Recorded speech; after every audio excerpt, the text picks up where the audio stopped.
taste buds. I have some gumballs in my office that basically, I don't know how to describe this. They're just sometimes I don't want anything. I just want to taste something. I want a flavor in my mouth. I'll just go get a gumball.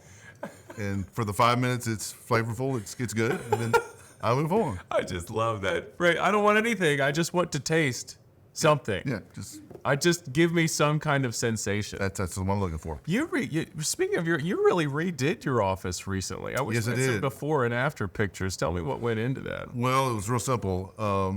When we moved from downstairs to upstairs in terms of offices. Yeah, and that was what, 10 years ago? Forever ago. I don't know. A long time ago. I was on sabbatical and was told before I left for sabbatical, go ahead and pack up your office. That way, because we're about to move, that way we'll move your stuff. It'll be waiting for you when you get there. Oh, wow. I come back from sabbatical. It's still boxed up in the existing office. Stop. And I had vacation Bible school that week. Get out of here. So we're trying to move and all this stuff. And so when I finally got to my new office, I just never had time to deal with it. Yeah. And I'm working out of it, trying to figure out what to do. And so the city of Indian Springs ordered new office furniture for their assistant. And for whatever reason, they were delivered 2 sets of everything. And they said, hey, we've got an extra set. I said, this is my opportunity to redo my office. Finally. So, Well, thank you, City of Indian Springs, Thank you very much. for helping us with that. Yeah, I wish we had the before and after pictures. Did you keep the coffee mug? That The was my coffee mug favorite. is still with me. Yes. Pastor Chuck has this coffee mug. I mean, how big is it? It's that I big. mean, it's like a gallon, and it says, I'm down to just 1 cup a day. That's it. Just one. That's all I do now. You've had a healthy relationship with coffee for a long time. I like Yeah. to do coffee talk here on the show. Yeah. Here and there. Do you have a favorite kind of coffee? Are you a black only kind of guy? I'm black only. Yeah, me too. I can't do the other stuff. Tried it, don't like it. I admire people's willingness to jump in the deep end and doctor their coffee. Joanna, do you want to weigh in on this? Thank you. Thank you for your admiration. It is So, yeah. It's heartfelt. She likes to doctor things. She's always talking to us about like, need to try this or that, and I'm like, I'm just gonna stay over here. The only thing I will ever put in my coffee, in general, is ice occasionally. Do you not like the Kentucky quarterback that puts the mayonnaise?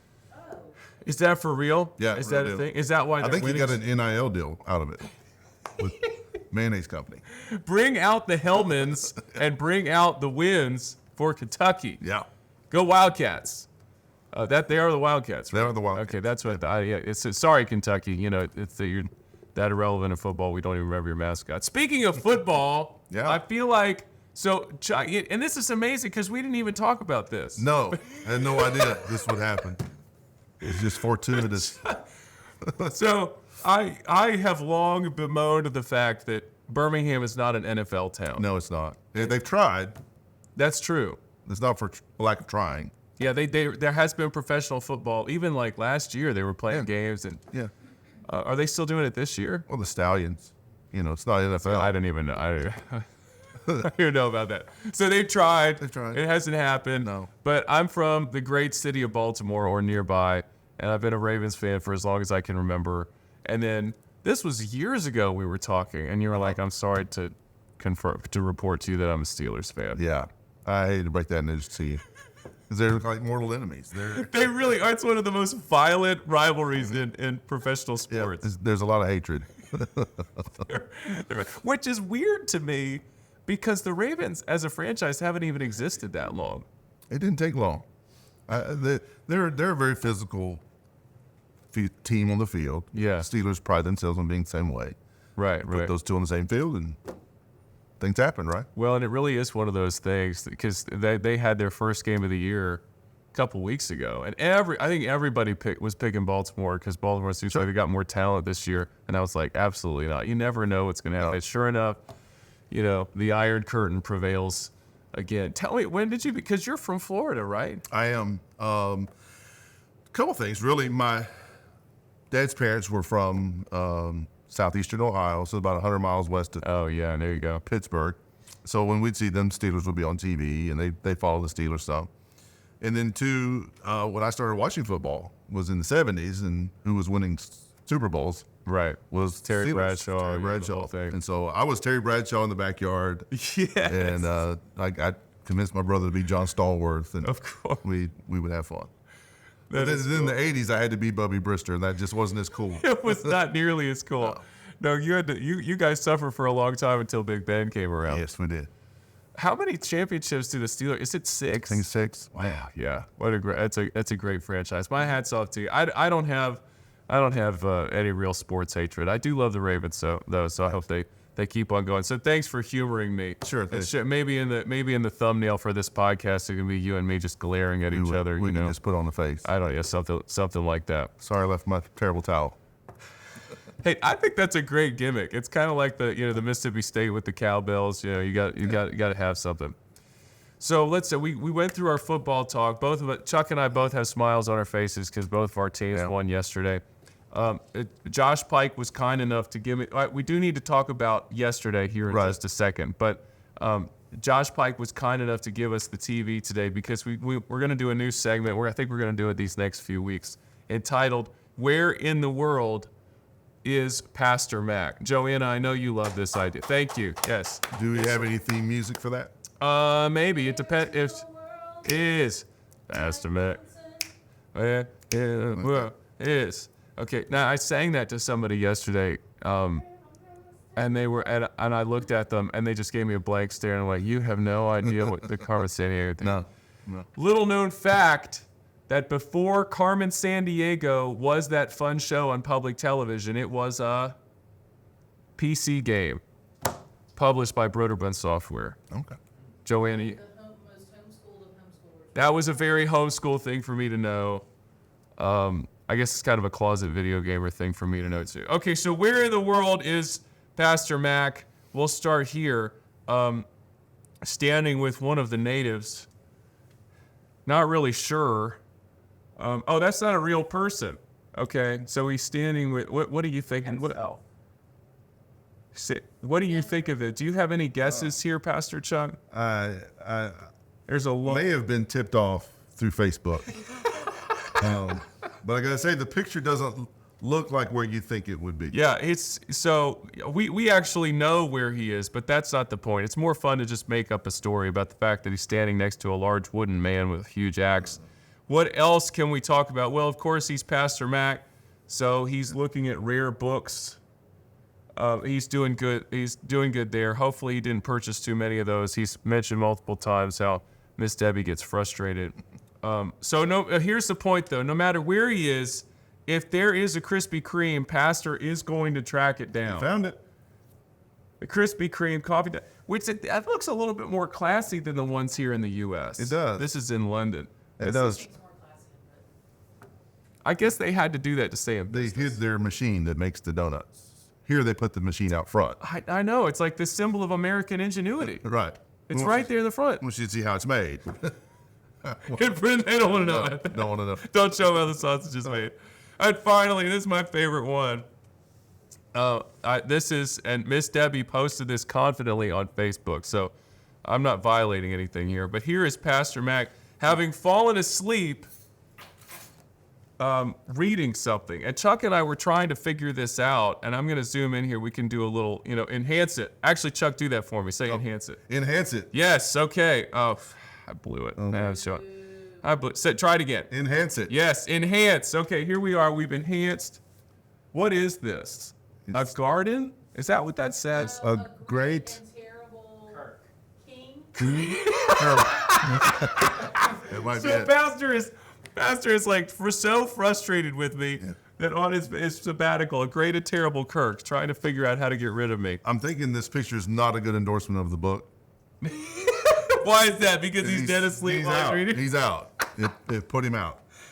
But here's my favorite part, and I commented on this because I said this has got to be wherever Pastor is right now. This is his Mecca, his holy city, right? Because where is he? Well, he's fallen asleep.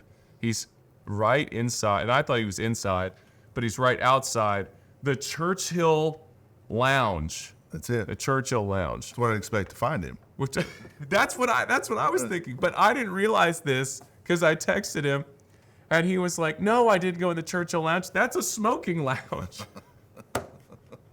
So sorry, Pastor, for the false accusation there, but I hope that you're getting lots of rest, both you and Miss Deb. And Let me see. I guess we can move on to talking some about yesterday. Here's how the day started. I could show you this. You don't even need any sound. You've just got the faithful witnesses, Caleb and Joshua here. Yeah. There's Jonesy over there playing the bass. They're swaying back and forth. Why are they doing this? Well, because we've got a soloist from the preschool choir. That was really fun. This is so fun to me that all the preschool parents are always taking videos even before the service begins, and now they've gone full Blues Brothers. Now, I don't know. Line going on there. I like it. Can we talk about this for a second? I say this, and Chuck, you were a children's pastor for more than 20 years. A long time. Can you help me understand this? Because I am a parent of preschoolers, and yet I still don't understand why are we videoing right now, even before the service begins, when they're going to perform it another 2 times? That's a good question, Kirk. I'll have to go research that myself. Okay, I don't know. Don't know. Maybe we can have somebody write it. Actually, I think Caroline watched this Sunday night. Caroline, you've been leading the preschool choir. Why does that happen? Give me the phenomenon.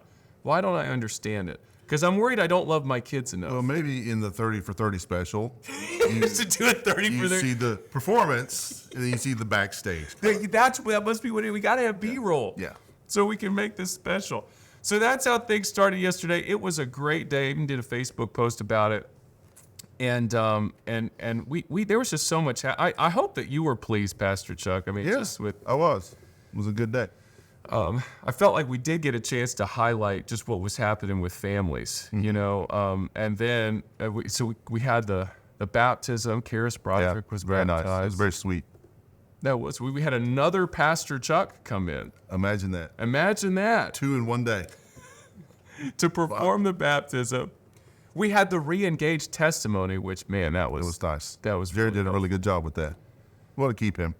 Yes, we agree to keep Jared around. That was a really helpful testimony video.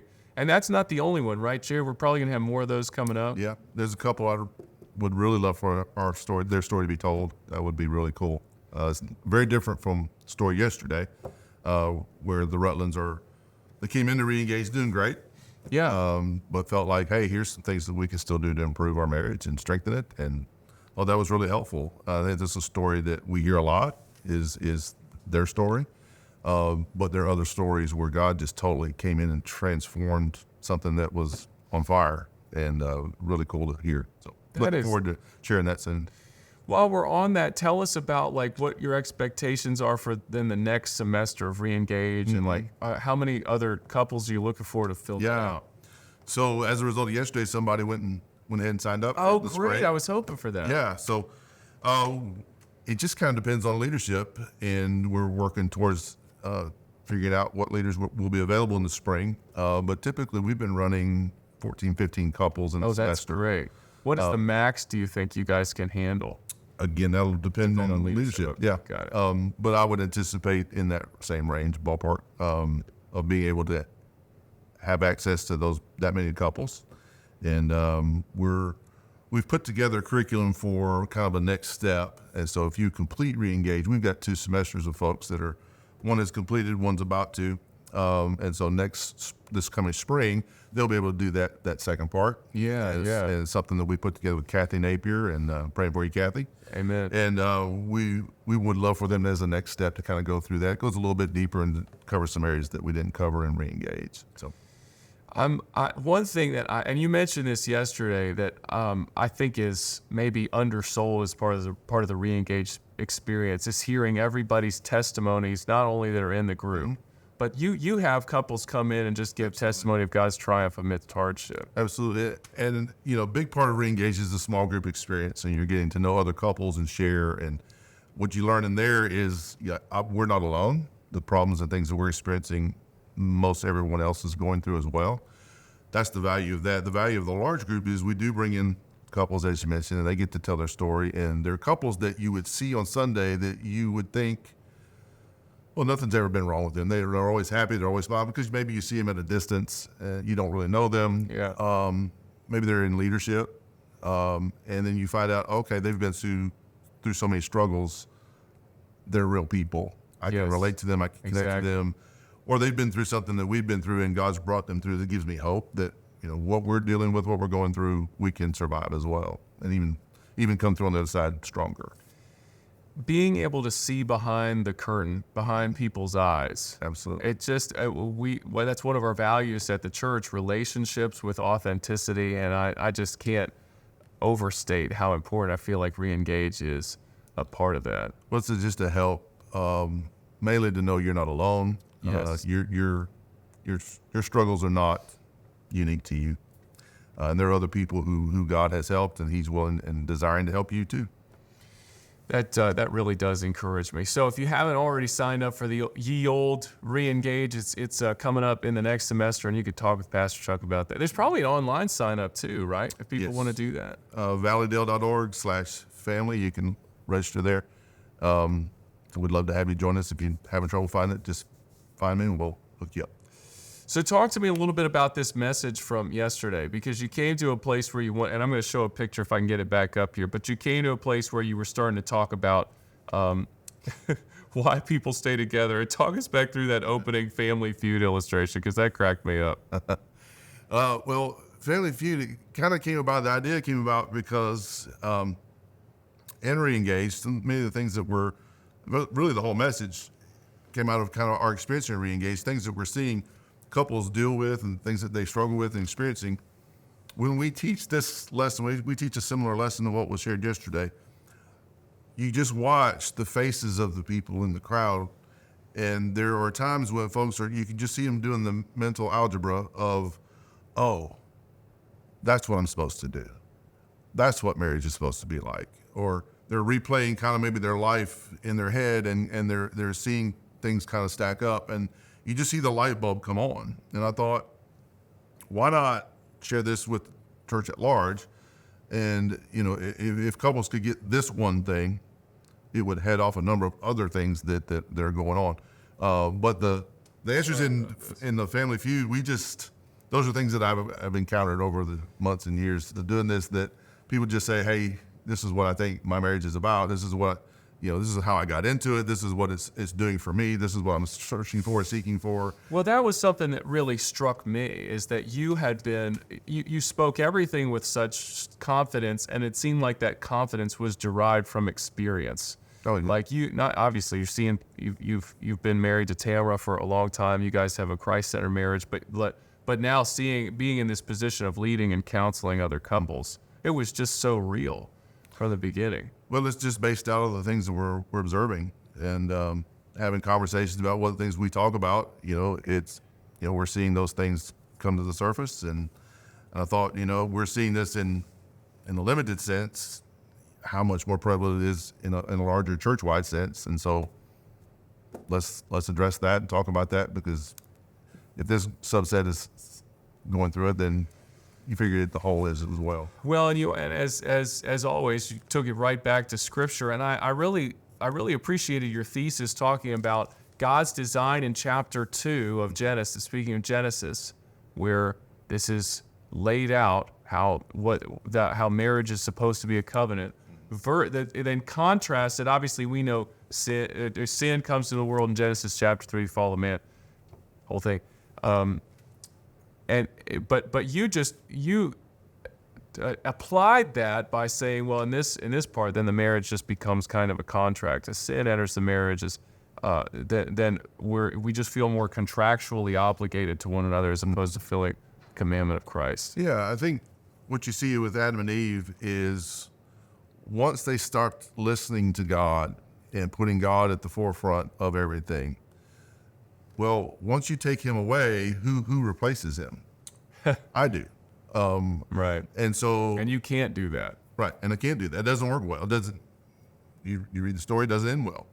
And so that's what we do. We put ourselves on the throne, and we're seeking to honor ourselves and honor our own desires. And in marriage, that just doesn't work. It's not meant to work that way. Just like, you buy an appliance or a tool, it comes with a book that tells you how to use it, how to take care of it. This is kind of that book. The Bible is telling us how to maintain a marriage and what to do with it. But sometimes we have our own ideas, and those don't pan out so good. He really challenged us well along that line of thinking. And here's what I mean by that.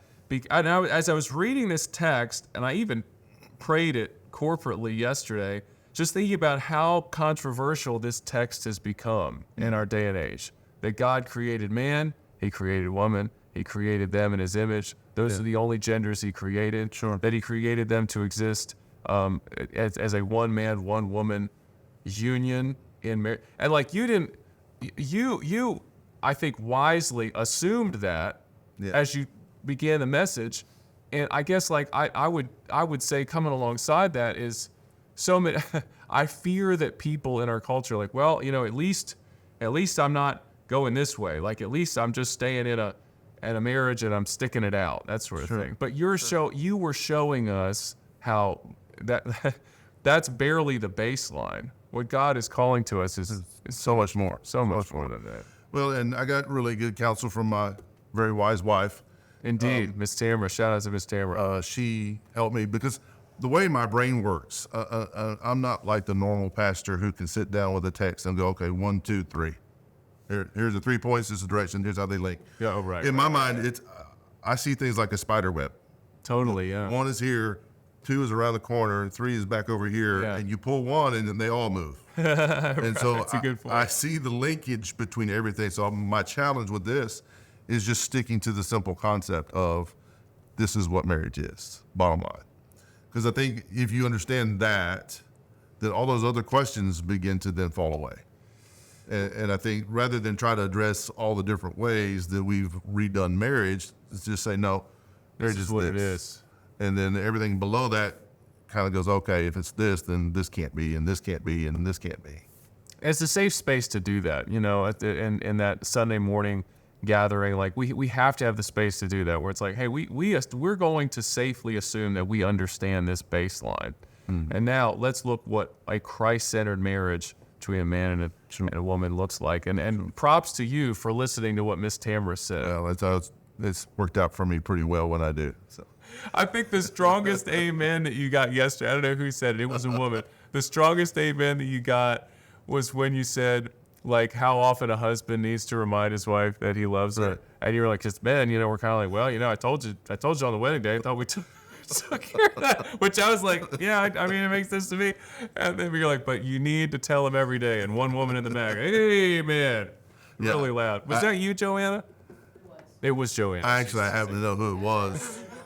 You do know. I do know who it was, and I was told that her husband said, "Don't be saying that because now everyone's judging me, and they think I don't do that."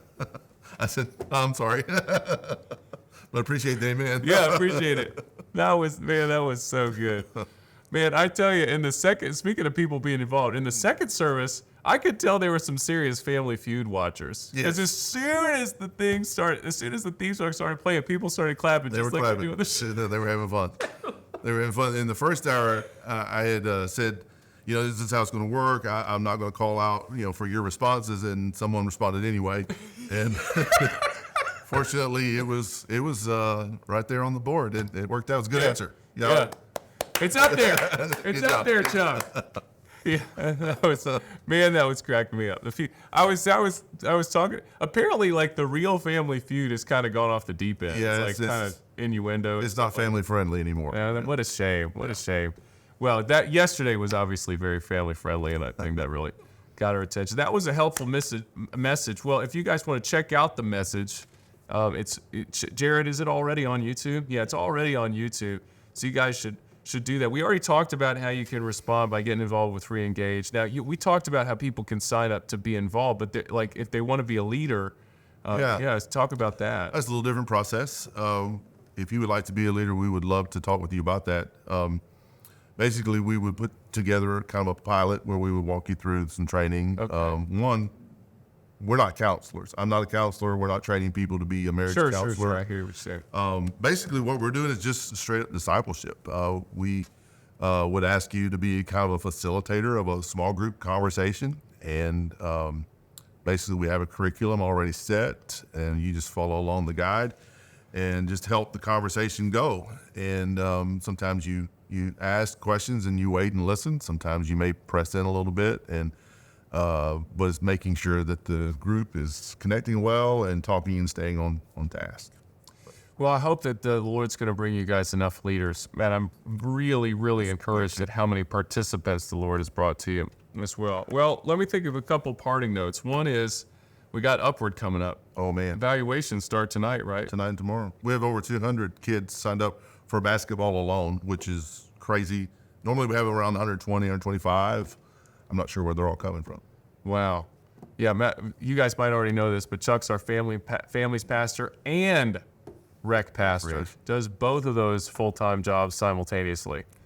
So yeah, you're doing Upward, and I'm gonna have to talk to you because my kids are having all these ideas for what their team name should be. Okay. With Upward. Pass them along. So we'll have Is to. one of them Steelers? You know what? I would do that for you. They just want to be the Kings again. Kings. They're like they just. I don't think they know any other team names, so they're sticking with the Kings. We can work that out. I know a guy. You want to give us any thoughts on Florida's football season before we close up? Wow. I think got a big matchup this week with Georgia.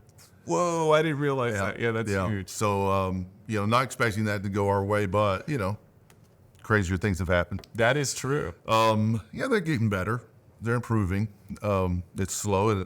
I think we were told when the new regime came on it would be slow, and so we're seeing that fulfilled. But, a lot of people were picking us to have 3-4 wins, and we have that now. So hopefully we'll get a few more before this. You also already have the greatest regular season catch.